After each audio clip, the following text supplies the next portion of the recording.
Tenagilo Kishri or Kumi.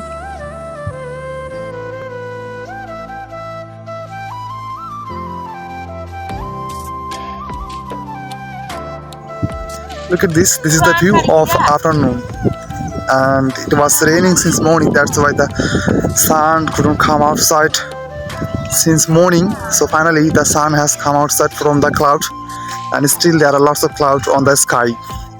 And I'm showing you the nature, and this is really beautiful nature. That's why I have come outside to see the view of nature. So some people, they are doing work because they couldn't do work in the morning time. So finally, after coming the sun from the cloud, and they are doing work, and still look at this, there are lots of people, they haven't cut their fairy plant yet. So because of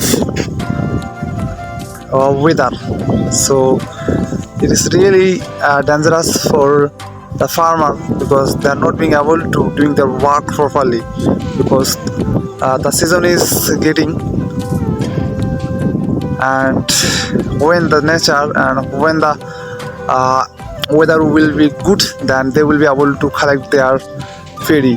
So otherwise it is really dangerous moment for them. Even we have started our harvesting lots of days ago, but we couldn't finish our work.